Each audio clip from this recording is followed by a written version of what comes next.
Hello. आज 16 तारीख 9वां महीना 2021 द्वारा नीलकंठ स्थान डॉक्टर भीमराव रामजी अंबेडकर विद्यालय खंद्रा post खंद्रा via Ukhra 713363 BDO office और police station Andal sub divisional office Durgapur district Paschim Bardhaman west Bengal near by lord Shiva temple Nilkanth स्थान। टुडे एजुकेशनल गुड्डी के तहत आज का सब्जेक्ट है आईएएस प्रिलिमिनरी 2021-22 के लिए प्रिपरेशन के लिए। It is prepared for the needy and necessary for class 9-10 external candidate of West Bengal for his her own examination preparation के लिए। आते हैं क्वेश्चन पर। 2020 का क्वेश्चन है। इसमें कहा है with reference for foreign direct investment in India which one of the following is considered its major characteristics. यही क्वेश्चन है। इसका ऑप्शन है it is the investment through capital instrument essentially in listed company. पहला option यह है। दूसरा option है it is a large B option है it is a largely non डेप्थ company creating capital flow. C में है it is the investment which involve depth servicing. और सी में है डी में है it is the investment made institutional investor government security. अब बताना है कि इसमें से कौन सा सही है। तो ऑप्शन के अनुसार बी सही है, अर्थात it is a largely non depth creating capital flow. अब रह गया बात ये क्यों सही है, ये थोड़ा बाद में जान जाइएगा। पहले फॉरेन डायरेक्ट इन्वेस्टमेंट क्या है थोड़ा सा जान लीजिए। विदेश से अपना देश छोड़ करके या अपना करेंसी छोड़ करके विदेश का करेंसी या विदेश का पैसा बरसात का तरह हमारा देश में उमड़ घुमड़ के आवे। वही है माने विदेशी पैसों की बरसात सीधा हो, जो कोई रोकने टोकने वाला ना हो, और उसी को फॉरेन डायरेक्ट इन्वेस्टमेंट कहते हैं। अब विदेशी पैसों की बरसात कैसे होगी, कब होगी, कहाँ होगी, कितना होगी, किस तरह से होगी, ये अलग विषय है। आते हैं और एक ठो और है जिसको समझ लेना है। फॉरेन डायरेक्ट इन्वेस्टमेंट का मेजर कैरेक्टर क्या है, कैरेक्टरिस्टिक्स क्या है, इसका विशिष्टता क्या है कि बाहर देशों का धन वर्षा भारत में हो, ये ऐसा उनका विशिष्ट क्या है कि जो भारत में धन वर्षा करें या किस उद्देश्य से करेंगे, क्या उनको यहाँ अच्छा लगेगा, उनका कैरेक्टरिस्टिक जो है होना क्या है, इस पर थोड़ा सा आते हैं। देखिए, कोई भी विदेशी इन्वेस्टर पैसा क्यों लगाएगा, ये एक प्रश्न है। उसका स्वार्थ जुड़ा हुआ रहेगा, वो धन कमाना चाहता है, वो पैसा वाला है, वो कैपिटलिस्ट है, पैसा से पैसा बनाने का तरीका खोजेगा, जहाँ पैसा से पैसा बनेगा वहीं वो उसी या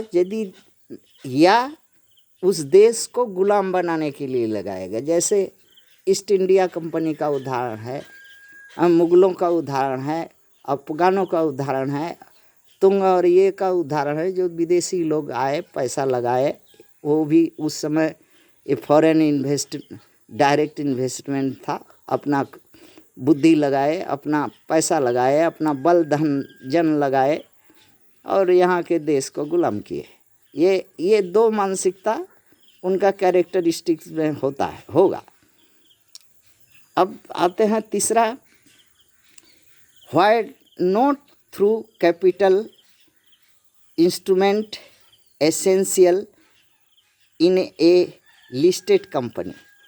हमारा देश में जो लिस्टेड कंपनी है, सेबी में है, आरबीआई में है और दूसरा स्टॉक एक्सचेंज में है, जहाँ से पैसा उगता है या जिसके माध्यम से, एजेंसी के माध्यम से पैसा मिलता है, ये कंपनियों में through capital instrument essential in A listed company. Why not, क्यों नहीं है? मान लीजिए जो नामी दामी कंपनी है या यहाँ ऐसे ही तो कंपनी का अभाव है और कंपनी है भी, तो वो अगर डायरेक्ट इन्वेस्टमेंट अगर कैपिटल इंस्ट्रूमेंट के रूप में करेगी तो वो कंपनी जो है को आस्ते आस्ते, यदि मान लीजिए 49% तक तो ठीक है, कंपनी का मालिकाना रहेगा भारतीय कंपनी का। जहाँ 51 हुआ एबव तो कंपनी का हाथ से मालिकाना चला जाएगा और वो आएगा तो यहाँ पर साधु बन के आएगा नहीं, कंपनी का ब्रेकडाउन करेगा, कंपनी को डिसेबल करेगा, जिसके कंपनी मजबूर होकर के उसको और कुछ ज़्यादा शेयर बिक्री कर दे, अपना एडवेंचर बिक्री कर दे, अपना पार्ट, अपना जो शेयर ये है, हाँ, प्रॉफिट वो भी और ज़्यादा उसको देने लगे, जिससे वो धीरे धीरे मालिक हो जाएगा। और यही भारत में जितना भी कंपनी है, भारत में नाम है भारतीय, लेकिन मालिक है विदेश का। हम कितना का उदाहरण देंगे, आप आँख है तो आप खुद देखिए। इसलिए ये चीज़ ज़रूरी है, ये गलत भी है कि भारत के जो इस्टेब्लिश्ड कंपनी है, हाँ, ताकि वो कंपनी सब्सिडियरी में न बदल के रह जाए, मालिक हो जाए और वो सब्सिडियरी कंपनी की तरह खाली झाड़ू पोछा करे, ऐसा ना हो जाए। तब तो हाँ, और वो आएगा तो इसी उद्देश्य से आएगा, यही कैरेक्टर विशिष्ट होता है वो लोग का। अब आते हैं एक और, इस पर जो जानने लायक है, what is the required in largely in non depth creating capital flow. इसमें क्या होता है, यही ऑप्शन राइट है। क्योंकि इसमें जो कंपनी अपना शेयर मार्केट में छोड़े, सेबी के माध्यम से या स्टॉक एक्सचेंज के माध्यम से, विदेशी कंपनी उसको खरीदती है और 2 साल का, 5 साल का, 10 साल का, 20 साल का, जो साल का इसका हिसाब हो, उसको कोई तरह का डेप्थ न देना पड़े, कर्जा न भरना पड़े और ना ही उस पर कोई तरह का सूद देना पड़े और ना ही कोई बर्डन वो कंपनी को चिंता रहे कि हाँ हम उधार लिए हैं, लेके कंपनी बनाए हैं, ऐसा ना हो। तो क्या तब आखिर में जो मालिक दिया है बाहर विदेशी वाला, वो क्या भूल गया? नहीं, वो एक शर्त या टर्म कंडीशन या गुप्त रखेगा कि ठीक है भाई, 5 साल में अगर हमारा रिटर्न बा हमको कुछ नहीं, इंटरेस्ट प्रॉफिट कुछ नहीं मिला, तो 5 साल पूरा होने के बाद जो शेयर है वो सब हमको ट्रांसफ़र कर दोगे। यही एक ठो गुपचुप का समझौता भारत सरकार के लिए बढ़िया है। अर्थात धीरे धीरे हाँ, हम तो ये कहना चाहेंगे कि भारत में पॉलिटिशियन का भी अभाव है। यहाँ पॉलिटिशियन में भी FTI कर दीजिए ताकि बढ़िया बढ़िया German politician, British politician, American politician, Russian politician, China politician सबसे बढ़िया हो भी हैं, वो सब भी एफटीआई हो करके 5 साल का टर्म कंडीशन में आवे और फिर इसके बाद जो राज्य में मुख्यमंत्री प्रधानमंत्री व जो रहे वो लास्ट में रिटर्न यदि कुछ उनको तनख्वाह, वो बिना तनख्वाह में भी चले आएंगे। बहुत ज़्यादा प्रॉफिट और बहुत ज़्यादा इसका उन्नति भी हो जाएगा देश का। और एक ठो और है जिसका जानना जरूरी है, व्हाट इज़ द